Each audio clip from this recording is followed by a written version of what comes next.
Hello students and welcome back to channel Siraj Shaikh the study. आज हम start करने जा रहे हैं एसवाई बैफ का कॉन्ट्रैक्ट कॉस्टिंग, जिसके अंदर कवर करेंगे नए पॉइंट्स ऑफ कॉन्ट्रैक्ट कॉस्टिंग। तो स्टार्ट करेंगे आज का क्लास।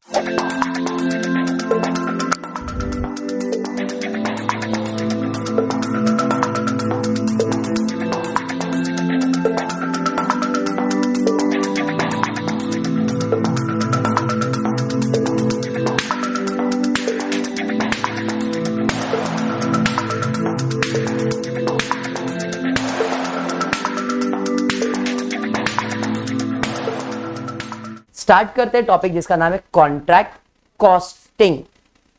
कॉस्टिंग मतलब कॉस्टिंग करना अपने को, बराबर है। अब यहाँ पे क्या होने वाला है, ऐसे तो बहुत सारे टाइप है, तो आज बेसिक टाइप करने वाले।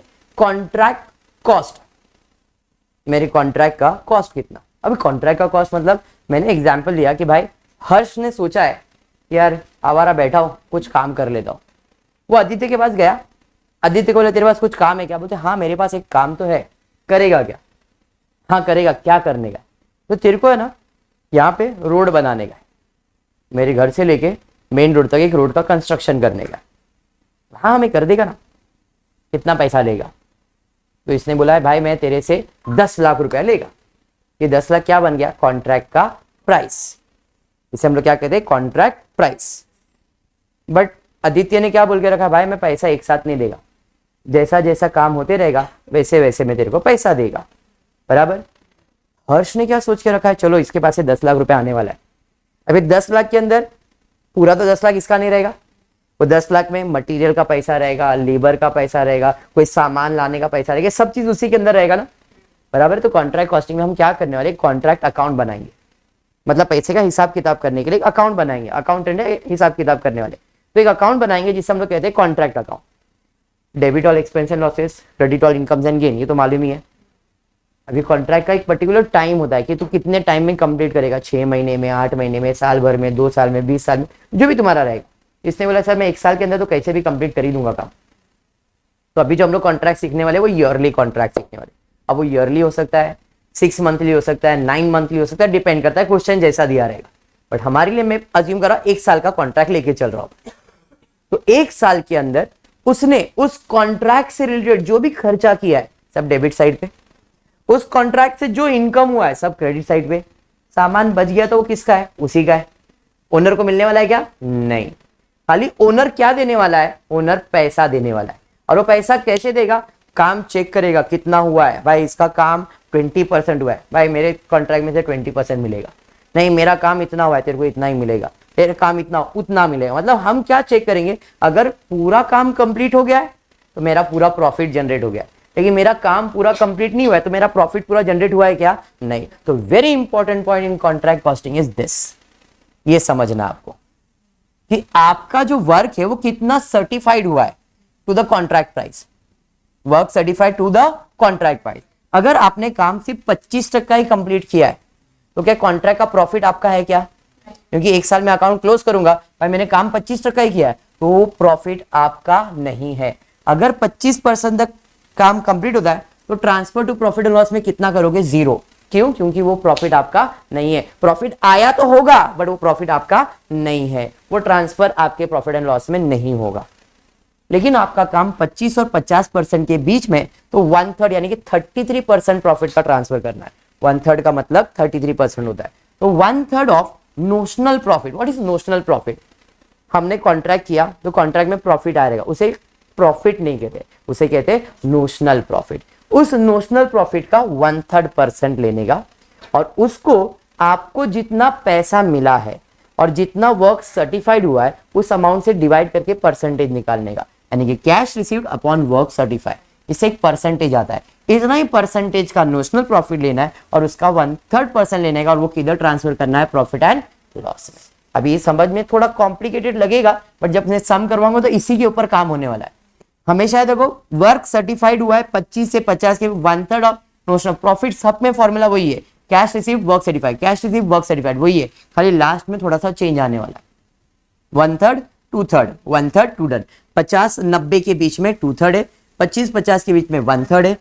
नियरिंग टू कंप्लीशन, कंप्लीट नहीं हुआ है मतलब 90 से ऊपर और 100 से कम, नियरिंग टू कंप्लीशन है तो हमारा जो भी प्रॉफिट होगा, यहाँ पे नोशनल प्रॉफिट नहीं, इसे हम लोग कहते हैं एस्टिमेटेड, है प्रॉफिट ही बट इसे नाम क्या दिया गया है, estimated profit. Estimated profit into CR यानी कि कैश रिसीव अपॉन, यहाँ पे वर्क सर्टिफाइड नहीं आएगा, क्यों, क्योंकि अभी तो कंप्लीट हो गया ना, तो यहाँ पे वर्क सर्टिफाइड नहीं आएगा, यहाँ पे आएगा कॉन्ट्रैक्ट प्राइस, कि कॉन्ट्रैक्ट प्राइस था 10 लाख का, कितना कैश मिल गया है, 8 लाख मिला है, 9 लाख मिला है, उसका जो बच गया पोर्शन उतना परसेंटेज आपका प्रॉफिट एंड लॉस में ट्रांसफर करेंगे। अगर पूरा कंप्लीट हो गया है तो पूरा प्रॉफिट आपका है, पूरा प्रॉफिट एंड लॉस में आएगा। समझा मैंने क्या कहा? मैंने कहा मैं एक अकाउंट बनाऊंगा, अकाउंट में एक्सपेंसेस रिकॉर्ड होगा, इनकम रिकॉर्ड होगा, क्लोज करूंगा तो प्रॉफिट आएगा, उस प्रॉफिट को हम लोग क्या कहते हैं, नोशनल प्रॉफिट। और उस नोशनल प्रॉफिट को अपने को देखना है इसमें मेरा कितना, मतलब मेरे बिजनेस का कितना प्रॉफिट है, जो मेरे बिजनेस का प्रॉफिट है वो जाएगा प्रॉफिट एंड लॉस में, और जो बिजनेस का प्रॉफिट नहीं वो रहेगा कॉन्ट्रैक्ट अकाउंट में। समझ में आया? और उसे कहते हैं WIP, जो प्रॉफिट बच गया उसे कहते हैं WIP, work in progress transfer to general reserve या कोई भी रिजर्व। बात समझ में आया? क्लियर हुआ? तो ये जो चार्ट है ये आपको समझना है। 25 है 0, 25 से 50 है 1/3, 50 से 90 2/3, नियरिंग टू कंप्लीशन है एंटायर प्रॉफिट यानी कि estimated profit cash reserve on contract price, और बाकी 100% है तो एंटायर प्रॉफिट। कंसेप्ट बैठा दिमाग में? हाँ जी। और एक बात है जो आपको याद रखना है, टीचर्स बताए नहीं बताया बट मैं बताता हूं, पॉइंट ध्यान में रखना।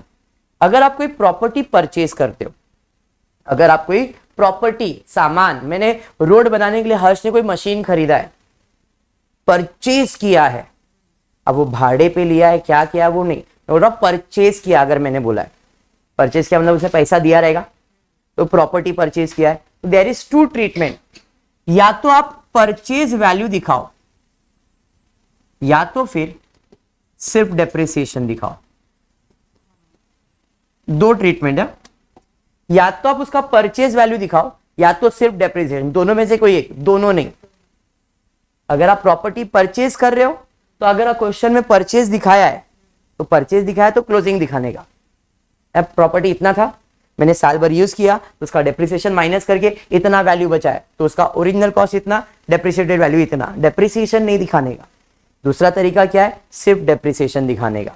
इससे क्या हो जाएगा, अपने को क्लोजिंग और ओपनिंग वैल्यू मिल जाएगा। समझा? एग्जाम्पल देता हूं, मैंने एक मशीन परचेज किया 1 लाख रुपए का, मैंने इसे यूज किया 10,000 रुपए तक, इसका क्लोजिंग कितना आया? अब मैं जब इसे क्लोज करूंगा 10,000 आएगा ना, इधर क्रेडिट तो प्रॉफिट एंड लॉस अकाउंट में क्या हो जाएगा, डेबिट हो जाएगा। अरे बराबर, इन शॉर्ट डेप्रिसिएशन कितना आया, 10,000 ही आया। अब मैं दूसरा तरीका दिखा रहा हूं, भाई ये नहीं दिखा रहा हूं, मैं सिर्फ 10,000 दिखा रहा हूं, तो मेरे प्लांट का वैल्यू कितना दिखेगा, 90,000, क्योंकि खरीदा था 1 लाख में, 10,000 उसके बाद डेप्रिसिएशन आ गया तो उसका क्लोजिंग वैल्यू कितना है, 90। तो मैंने ये बताया कि अगर आप प्लांट परचेज का एंट्री दिखा रहे हो तो उसका क्लोजिंग एंट्री दिखाएंगे, तो जो डिफरेंस रहता है वो क्या रहता है, डेप्रिसिएशन, और इज डायरेक्टली डेप्रिसिएशन। समझ में आया क्या? पक्का? सजेशन मेरा रहता है कि आप ओपनिंग क्लोजिंग दिखा दो, बाय डिफॉल्ट डेप्रिसिएशन आ जाता है, डिपेंडिंग, क्योंकि मैं ज्यादा प्रेफरेंस इसी को देता हूं। कभी ऐसा अपने को लगा कि खाली डेप्रिसिएशन दिखाना है तो खाली डेप्रिसिएशन भी दिखा देंगे, कोई प्रॉब्लम नहीं है। ओके, मैं ओपनिंग क्लोजिंग दिखाता हूं, बैलेंसिंग फिगर डेप्रिसिएशन ले लेता हूं। समझाइए? कुछ क्वेश्चन में चलेगा, कुछ क्वेश्चन में डेप्रिसिएशन दिखाना पड़ा तो अपन दिखा देंगे। ओके, पॉइंट समझ में आया क्या क्या बोला है? पक्का? आपके टेक्स्ट बुक में मेरे पास जो पढ़ा है कहाँ है भाई, ये इसमें है ना क्वेश्चन, टेक्स्ट बुक में पेज नंबर 163, ये वाली टेक्स्ट बुक के अंदर सम नंबर 9 में है। क्या क्वेश्चन जरा देखते। A building contractor furnishes the following records about the contract commenced on 1st April 2017। एक बिल्डिंग का कॉन्ट्रैक्टर है, उसने कॉन्ट्रैक्ट लिया है, कौन से तारीख को कॉन्ट्रैक्ट लिया है, 1 अप्रैल 2017 को। Expenses incurred on the contract up to 31 December, अप्रैल में लिया है और दिसंबर में कंप्लीट हो गया है, बराबर है। तो अप्रैल से दिसंबर, अप्रैल मई जून जुलाई अगस्त सितंबर अक्टूबर नवंबर दिसंबर, कितने महीने का कॉन्ट्रैक्ट है, 9 मंथ्स। मतलब हमारा जो कॉन्ट्रैक्ट अकाउंट बनेगा, ये जो कॉन्ट्रैक्ट अकाउंट बनेगा वो कितने मंथ्स के लिए बनेगा, 9 मंथ्स के लिए। क्या आपका कॉन्ट्रैक्ट अकाउंट है, contract account credit side debit side, but ये कितने मंथ्स के लिए, सिर्फ 9 मंथ्स के लिए। समझ में आया क्या? चलिए ठीक है, पहला लाइन से ये तो क्लियर हो गया, निकिता समझा क्या है? देख कॉन्ट्रैक्ट कमेंस कभी हुआ 1 अप्रैल को, और कॉन्ट्रैक्ट में खर्चा टिल 31 दिसंबर कितना दिया है वो दिया हुआ है। अब जरूरी नहीं है कि नहीं साल खत्म होने वाला दिसंबर में, इसके लिए आपने बंद कर दिया है। ओके, अप्रैल में कॉन्ट्रैक्ट लिया, दिसंबर में साल उसका खत्म हो रहा है, और 9 मंथ का एक्सपेंसेस इनकम दिया है, जिसमें पहला दिया है मटेरियल परचेज किया है। मटेरियल परचेज किया तो एक्सपेंस है क्या इनकम? एक्सपेंस है। एक्सपेंस है तो कौन से साइड पे जाएगा? डेबिट का क्रेडिट? डेबिट साइड पे, तो यहां पे लिखूंगा टू मटेरियल परचेज। कितना है भाई? 21,750। बेसिक सर 2 इफेक्ट आएगा क्या? मैंने कहा नहीं, दूसरा अकाउंट बनाया थोड़ी है, खाली कॉन्ट्रैक्ट अकाउंट बनाया तो एक ही इफेक्ट आएगा। 21 कोई नहीं, लिख लेंगे, होता है भाई। 21,500। ओके फाइन, तुम लोग इतना दिल पे लेते। 21,500 कंसेप्ट के पीछे भागो, बराबर है। फिर क्या है जी? Wages paid. एक्सपेंस है कि इनकम है? एक्सपेंस पे किया ना, तो 2 वेजेस गेट लो 50,110। पक्का? चलिए बढ़ेंगे नेक्स्ट। निकिता उसके बाद क्या है? 4 मैन सैलरी, यानी कि वर्कर हुआ, वर्कर का पगार कॉन्ट्रैक्ट के लिए खर्चा ही है, तो 2 4 मैन सैलरी कितना है? 310। क्या बात है। नेक्स्ट उसके बाद क्या है? एडमिन एक्सपेंसेस, खर्चा है, हाँ जी खर्चा है, तो 2 एडमिन एक्सपेंस कितना है? 12,610। उसके बाद मशीनरी परचेज। देखो अब असेट परचेज हुआ है, अब या तो आप इसे असेट साइड पे दिखा दो या तो कॉन्ट्रैक्ट अकाउंट में। मैंने ये मशीन कॉन्ट्रैक्ट के लिए खरीदा है, कॉन्ट्रैक्ट अकाउंट में परचेज दिखा रहा हूं। अगर मैं परचेज दिखा रहा हूं तो मैं डेप्रिसिएशन नहीं दिखाने वाला हूं। 2 मशीनरी परचेज कितना है भाई? मशीनरी परचेज कितना? 15,000, बराबर है। नेक्स्ट उसके बाद क्या दिया जरा चेक करते। खत्म। A supervisor with a monthly salary of 1,000 has spent about half of his time on this contract. उसने बोला है कि भाई एक सुपरवाइजर को हमने अपॉइंट किया था जिसको हम लोग मंथली सैलरी कितना दे रहे थे? 1,000 रुपए। Has spent about half of his time on this contract, मतलब ये कॉन्ट्रैक्ट में उसने अपना टाइम दिया हुआ है, तो उसको पगार कितना देने का अपने को? 1,000 रुपया। कितना महीना चल रहा है? 9 मंथ्स का कॉन्ट्रैक्ट है, तो 1,000 इंटू 9 करो, कितना है? 9,000 रुपए। 9,000 का आधा टाइम उसने कॉन्ट्रैक्ट में रखा है, उसको आधा पगार तो देना पड़ेगा, मतलब 4,500 का खर्चा हुआ रहेगा। तो खर्चा है तो कहां जाएगा? कॉन्ट्रैक्ट अकाउंट में, डेबिट साइड पे। 2 सुपरवाइजर सैलरी कितना है? 4,500। बात समझ में आया क्या? नेक्स्ट उसके बाद क्या है जी? उसके बाद दिया उसने material at site on 31 December. By 31 December मतलब ये क्लोजिंग मटीरियल हो गया। ओपनिंग मटीरियल डेबिट तो closing material credit. Material at site में कितना बोला है? 2480, बराबर है। चलिए ठीक है, तो मटीरियल एट साइट में इसे क्लोजिंग मटीरियल कह सकता हूं। बाय मटीरियल एट साइट कितना है? 2480, बराबर है।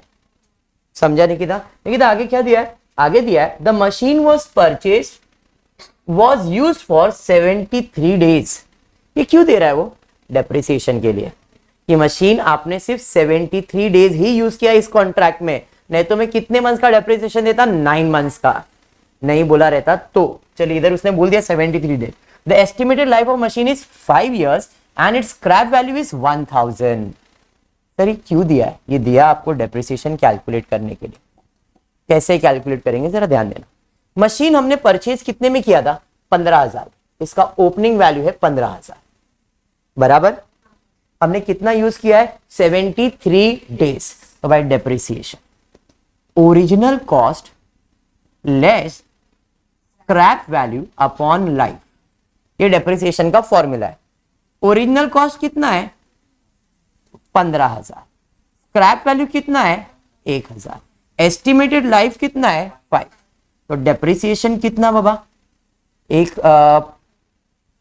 डिवाइड करो ना, 14,000 डिवाइडेड बाय 5, 2,800। ये तो साल भर का हुआ, कितने डेज के लिए था? 73 डेज, 365। कैलकुलेट करो कितना आ रहा है, 560। इसका डेप्रिसिएशन कितना है? 560। अब मैं क्या करूंगा, ओरिजिनल कॉस्ट में माइनस करूंगा डेप्रिसिएशन 560, तो इसका WDV मिल जाएगा 440 ना। बराबर बराबर है। तो अब या तो डेप्रिसिएशन दिखाओ या तो क्लोजिंग। तो मैंने ओरिजिनल परचेज प्राइस दिखाया, तो मेरे लिए इंपॉर्टेंट क्या है? क्लोजिंग है। तो यहां पे मैं दिखाऊंगा बाय मशीनरी, WDV उसका दिखाऊंगा 14,440।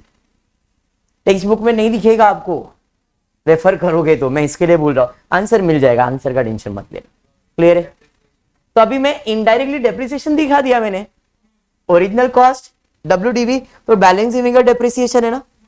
तो मैंने क्या बताया, या तो आप परचेज वैल्यू और सेल्स वैल्यू दिखा दो, मतलब एंड वैल्यू दिखाओ, या तो सिर्फ डेप्रिसिएशन दिखाओ, दोनों में से कोई एक। तो डेप्रिसिएशन देखो डेबिट साइड पे दिख जाएगा आपको, 560 रुपया कम हो गया ना इसमें। बात समझा? क्लियर है? तो प्लान का ओपनिंग वैल्यू और क्लोजिंग वैल्यू दिखाया, तो balance figure is your depreciation. Okay, या तो फिर जब मैं ये 15,000 और 14,000 नहीं दिखाना है, तो मैं सीधा इधर डेप्रिसिएशन दिखाऊंगा 560 रुपए, one and the same. Okay, चलिए ठीक है, बढ़ेंगे आगे। उसके बाद क्या है जी? उसके बाद हाँ, ये हो गया। The contract price was fix for 2,20,000। हमारा कॉन्ट्रैक्ट का प्राइस कितना था? 2,20,000 था। 31 दिसंबर को 2/3 of the contract was completed, work certified was worth ₹1,20,000। हमारा जो कॉन्ट्रैक्ट था उसमें कितना कंप्लीट हुआ है? 2/3% कंप्लीट हुआ है। बराबर, 2/3% कंप्लीट हुआ, मतलब 3 में से 2 हिस्सा कंप्लीट हो गया है, एक हिस्सा बाकी, मतलब ऑलमोस्ट 75% कंप्लीट हो गया है, 25% बाकी है। 100 का 2/3 वैल्यू निकालो तो आपको वही समझ में आएगा कि 75% कंप्लीट हो गया है और कितना पेंडिंग है? 25% पेंडिंग है। मतलब मेरा जो वर्क हुआ है वो 50 से ज्यादा और 90 से कम है, तो 2/3 बोल दिया ना उसने। समझ में आया? हाँ, इधर 50 से 90 के बीच में ना 2/3, 75% तो इसमें आएगा ना। क्या बोला उसने? 2/3%, मतलब इसी में कैलकुलेशन आने वाला है। समझा? जिसमें वर्क सर्टिफाइड कितना है? 1,20,000, sorry, the contract was completed, work certified was 1,20,000 and 90,000 has been paid on the amount. 2,20,000 का कॉन्ट्रैक्ट था, 1,20,000 वर्क सर्टिफाइड है और 90,000 मुझे कैश मिला है। बात समझ में? अब जरा देते हैं इसकी एंट्री क्या है। देखो, कॉन्ट्रैक्ट प्राइस के अंदर, क्लोजिंग के अंदर 3 चीज लिखते, by work certified, by work uncertified और बाय मटेरियल। ये 3 चीज लिखना है क्लोजिंग में। By material at side, by work certified, by work uncertified. ये 3 चीज कंपलसरी लिखना ही लिखना है। सर क्यों? देखो, काम कर रहे हो तो मटेरियल बचेगा ही बचेगा, काम चल रहा है तो इसमें कुछ सर्टिफाइड रहेगा, कुछ अनसर्टिफाइड रहेगा, तो कॉन्ट्रैक्ट के एंड में ये चीज मिलने वाला ही मिलने वाला है। Material at site, work certified, work uncertified. Material site मिल गया था, वर्क सर्टिफाइड भी मिला है 1,20,000। अब वर्क अनसर्टिफाइड निकालना है, तो वर्क अनसर्टिफाइड कितना आएगा? 1,00,000। पक्का? नहीं। कॉन्ट्रैक्ट कितना कंप्लीट हुआ है? 2/3 वैल्यू कंप्लीट हुआ है। मेरा कॉन्ट्रैक्ट का प्राइस कितना था? 2,20,000। उसमें मेरा काम कितना कंप्लीट हुआ है? 2/3 of the contract was completed ना। बराबर है? तो भाई हम इधर कैलकुलेशन कैसा करने वाले? तो हमारा वर्क यानी कि कॉन्ट्रैक्ट प्राइस था 2,20,000 इंटू 2/3 करो जरा,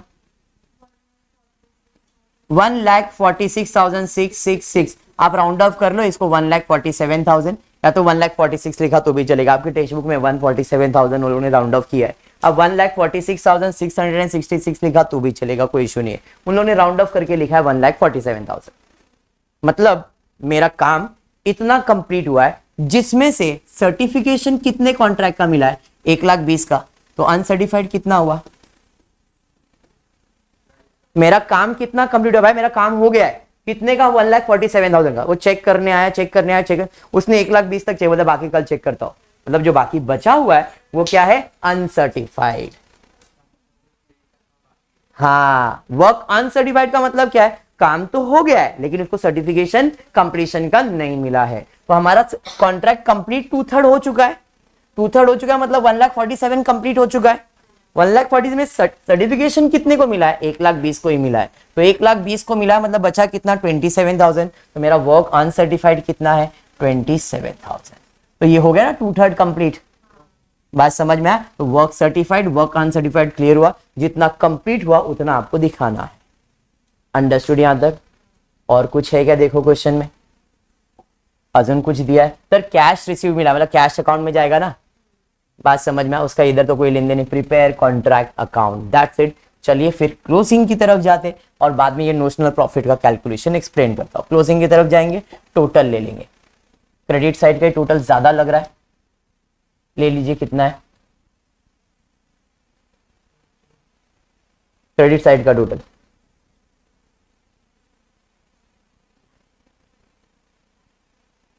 कितना है?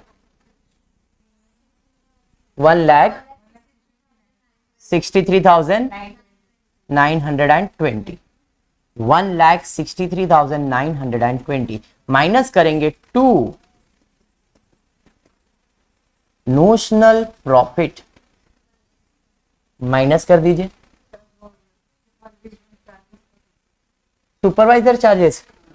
क्या हो गया? बोल ना, माइनस कर।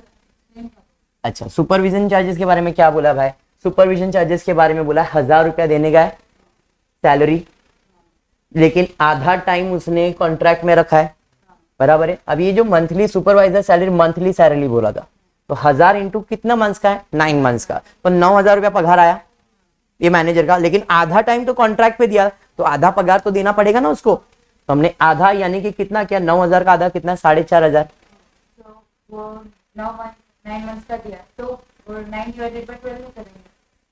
मंथली बोला है ना? नहीं, ऐसा नहीं। Monthly salary of ₹1,000। अगर ये 1,000 साल भर का होता ना, साल भर का होता ना, तो ये 1,000 मंथली है। टेक्स्ट बुक में मत देख, टेक्स्ट बुक में करेक्शन है इस सब में। उधर 1,000 रुपया जो दिया है वो साल भर का दिया है, तो 1,000 इंटू 9 डिवाइड बाय 12 करके किया है, बराबर ना? ये तो कंफ्यूजन नहीं, स्पेसिफाई किया 1,000 रुपया मंथली। सेंटेंस कितना क्लियर है? Supervisor with monthly salary 1,000 has spend about 1.5, समझ में? Monthly salary of ₹1,000 has spend half time. तो मेरे लिए तो क्लियर है एकदम, समझाइए। चलिए ठीक है, आ जाते हैं, माइनस कीजिए कितना आ रहा है वो बताइए। कितना? 4,890। टेक्स्ट बुक मत देखना, जो कर रहा हूं वो देखना, वो 100% राइट है। यहां क्लियर है? तो जो भी प्रॉफिट आया वो आ जाएगा इधर नीचे, बाय नोशनल प्रॉफिट 48,890। अब ध्यान रखना, जो भी प्रॉफिट आएगा उसके लिए हमने एक वर्कशीट बनाया। वर्कशीट क्या बनाया कि हमारा काम जो भी कंप्लीट हुआ है उसके हिसाब से प्रॉफिट एंड लॉस में ट्रांसफर करना होगा। मेरा काम इस प्लॉट में, तो कितना प्रॉफिट ट्रांसफर करना है? 2/3। समझ में आया? तो इसका कैलकुलेशन ले लेते। कैसे कैलकुलेट करेंगे? तो आपका प्रॉफिट कितना है देखो, तो नोशनल प्रॉफिट है 48,890 into 2/3 into cash received 90,000 upon work certified. Formula वही है ना, cash received upon work certified. Work certified का अमाउंट कितना है? तो मेरे पास वर्क सर्टिफाइड का अमाउंट है 1,20,000। अरे समझा? Notional profit 2/3 into cash receive upon work certified. Calculate करो कितना आ रहा है? 2,45,000 कैसे आएगा? 48,890 है ना, तो 2,40,000 कैसे आएगा? 1 जा 3 जा 4 0 4 0 1 जा 4 जा 4 1 जा, सॉरी 1 जा 2 जा 40 का मतलब 20, 8 का मतलब 4, 24,445 पॉइंट में नहीं आएगा। ये बराबर 24,445 आएगा, बराबर है। ये जो 2/3 वैल्यू आया वो कहाँ जाने वाला, देखो अब जब मैं इसको क्लोज करूंगा ना 48,890, 48,890 जो भी क्लोज करूंगा to profit and loss account, to WIP bracket में रिजर्व्स। तो कितना आया प्रॉफिट एंड लॉस में जाने के लिए 24,445, और जो बच गया बैलेंस, ये पूरा बैलेंस था मेरे पास, तो इसमें से माइनस करके अमाउंट बोल दो। ये डायरेक्टली आउटर कॉलम में डाला तो भी चलेगा, ऐसा कुछ नहीं है, सेम आधा ही आएगा, सेम आएगा 24,445, 24,445, क्योंकि हाफ है ना, 50% अमाउंट आया। क्लियर हुआ, समझा, ये तुम्हारा था कॉन्ट्रैक्ट। अब टेक्स्ट बुक के आंसर्स के अंदर थोड़ा सा करेक्शन था, क्योंकि यहाँ पे मंथली सैलरी वगैरह भी दिया था, बराबर है। तो मंथली सैलरी का एडजस्टमेंट टेक्स्ट बुक में थोड़ा सा अलग है, तो प्रॉफिट डिफर कर सकता है, बट कंसेप्ट यही है। दूसरा टेक्स्ट बुक के अंदर करेक्शन है, मशीनरी का परचेज भी दिया है और उसी के नीचे डेप्रिसिएशन भी दिया है। ये प्रॉफिट एंड लॉस में ट्रांसफर होगा, और ये WIP नेक्स्ट मंथ में कैरी फॉरवर्ड होगा, ये प्रॉफिट एंड लॉस में चले जाएगा, ये कैरी फॉरवर्ड होने वाला है, क्योंकि अभी कॉन्ट्रैक्ट कंप्लीट नहीं हुआ है, तो कॉन्ट्रैक्ट के लिए तो आगे और वापस कैरी फॉरवर्ड करना है, तो इधर का क्लोजिंग है तो उधर का वो ओपनिंग बन जाएगा। जब नया एस्टिमेटेड कॉन्ट्रैक्ट बनता है ना, आपका 2 ईयर का कॉन्ट्रैक्ट बनेगा, तो इधर का क्लोजिंग जो है, जैसे यहाँ पे ये क्लोजिंग है, तो वो उस कॉन्ट्रैक्ट में ओपनिंग चले जाएगा, जो रिजर्व्स इधर है वो उधर रिजर्व्स में चले जाएगा, क्रेडिट साइड पे आ जाएगा, और फिर कॉन्ट्रैक्ट में वापस से खर्चा मेंटेन किया जाएगा, क्लोज किया जाएगा और फिर ट्रांसफर किया जाएगा। मतलब ये तुम्हारा कॉन्ट्रैक्ट का बेसिस है, समझा, ये पक्का समझ में आए। तो आज के लिए इतना ही करते हैं, होपफुली आपको वीडियो पसंद आएगा, तो प्लीज वीडियो को लाइक कर देना, फ्रेंड्स ग्रुप में शेयर करना, चैनल को सब्सक्राइब करना। Thank you for watching the video.